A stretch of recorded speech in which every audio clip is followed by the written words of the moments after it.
In this video, we're going to show how, if you want to have a lift bridge like this, that it will raise up and stay in place. On this particular bridge, it's made of basswood, and it's rather delicate, but most all bridges are in O-gauge. And if we're going to hinge that bridge and raise it up like this, the method I used originally was this bracket that would just come up and hold in place, and it would keep the bridge positioned open. But the problem is, the bracket would end up breaking off a cross member on the bridge, so this is not a good system. We're going to make a system that allows this bridge to just remain held up in place when you lift it. When you hinge a bridge, you pick a spot where you're going to install the hinges so that the bridge will lift up like this, track and all.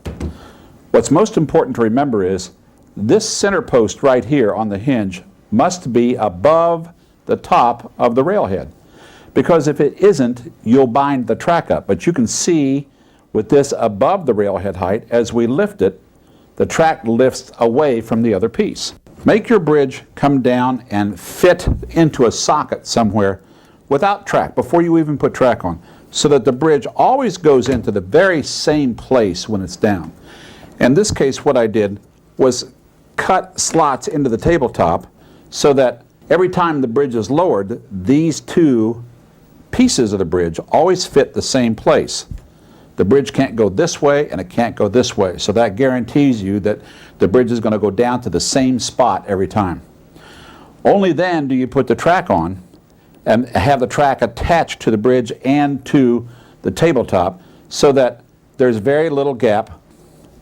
As you can see, this one opens and closes and settles in real good. Every time the bridge is lowered, it hits the same spot. So what we're going to do today is show how to attach very fine strings from here that will drop down through the layout, and we'll hang counterweights on the bottom of them that look like this. So that's what we're going to do, so let's get to work.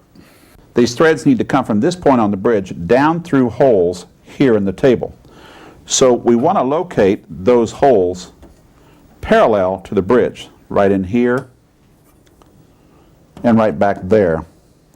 And the other location point that we want to consider is when the bridge is up like this, we want the thread to go straight down here behind this hinge, because that's what keeps it up and holds it in place.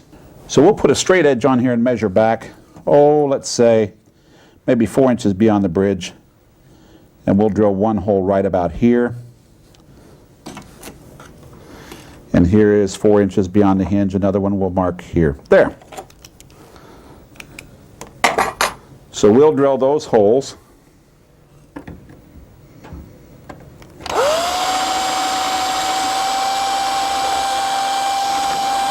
All right. There's the first one. Here's our mark there.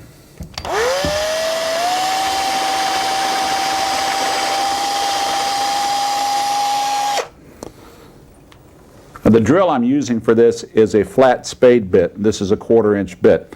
It will make a hole about 1/4 of an inch. The brass tubes that we have are going to be a 1/4 of an inch, but we're going to put a little bugle end on those brass tubes so that they won't drop all the way through the hole.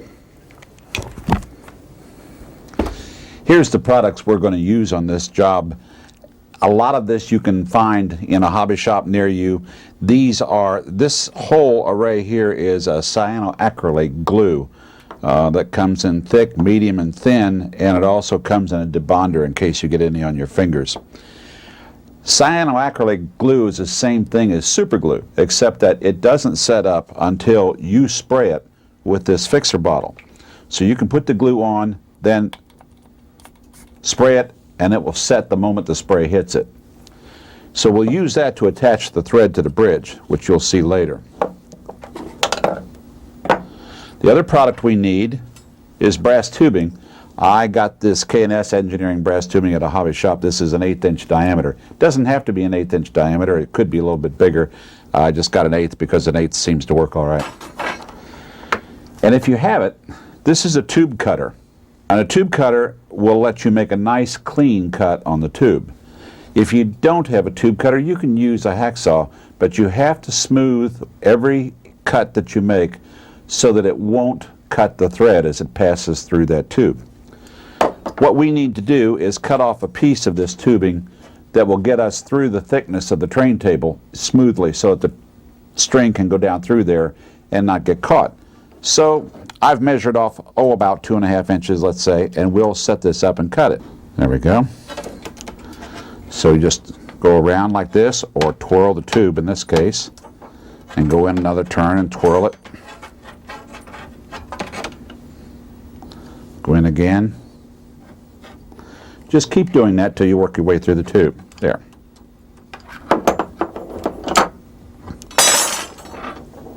So that's what the tube cut's going to look like, and you can see there is a sharp edge right there that we need to clean out.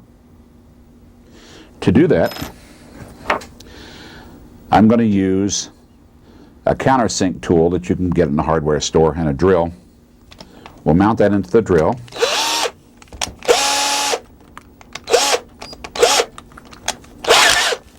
Okay. And this doesn't grab or chunk, so you ought to be able to hold on to this. And just put the tip of that countersink bit into here. And you can see it deburrs that nicely.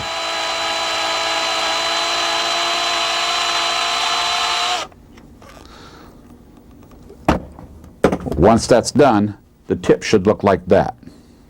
Now what you're seeing here is a nice smooth bell opening to this brass ferrule. You need to be sure and do that to both sides of the tube. So let's go around even to the factory cut here, and we'll do this again.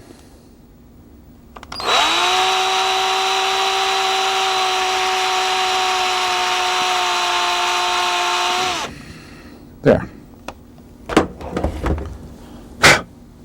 That's the finished look we want to have. So we'll make 2 of these and take that out to the job site.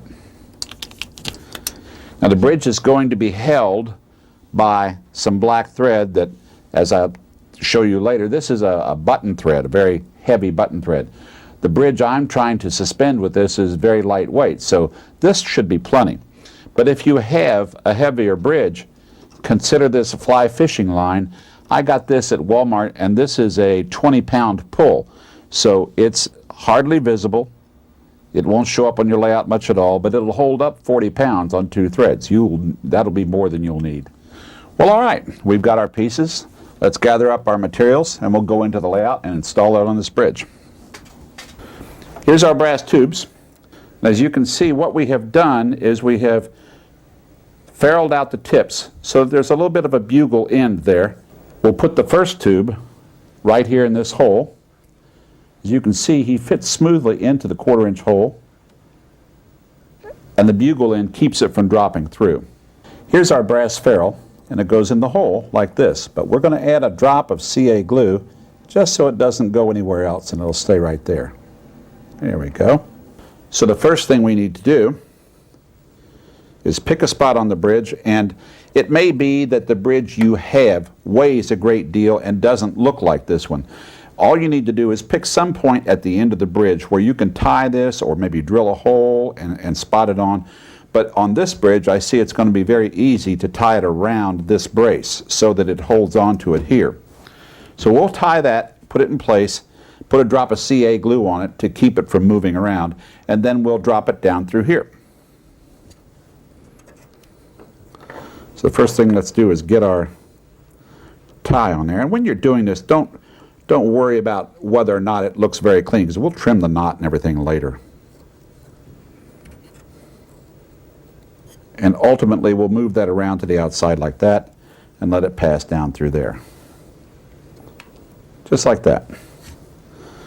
So right now let's get some CA glue, we'll spot that, and then we'll drop it down through here and we'll trim the thread off. Well, there. Now we've got the thread threaded down through the brass tube. Now we're ready to go below the table, and on the end of the thread we're going to take this piece of dowel rod right here, wrap the string around it and tie it off, and we'll put a spot of super glue to hold the knot, and then we'll put that through some counterweights so that the weights will hang on the end of the string, and we'll pull the bridge up and hold it in place. What I'm using for counterweights are just some big washers I got at the hardware store. This may be enough, it may take more. You can use anything you want. Let's go underneath here and finish up the installation. Well, here's our strings, so we'll grab this one and we'll wrap it 2 or 3 times around like that just to give it a better grip, and then we're going to tie a knot. And once the knot's tied, then we'll put a spot of super glue on it to hold the knot in place. There's one. Let's do it again. Okay. Now we'll just put a little dab of super glue on that so that the knot doesn't come undone. There we go. There. Here's our counterweights. Now we just thread this dowel through like that and let the weights hang on the string. There. Let's put the second set on. And it doesn't make any difference if it's separate lengths. All we need is the overall weight pulling on the bridge. There's our 2 sets of weights. Let's see if that's enough to keep the bridge up when we move it up out of the way. All right, well, let's see how this turned out. We've got our weights on. Let's lift the bridge. Oh, great. Holds up fine. Now you can add or adjust the weights or take some away as it's needed. Like right now, this seems to want to hold in place right there. So it could be that I could take 1 or 2 washers off. But that's because this is a lightweight bridge. You may use a heavier bridge and do this same trick. In that event, don't rely on the heavy-duty button thread that I've got. Go get some monofilament line or fly fishing line with a higher tensile strength, because you'll need much more weight for that bridge.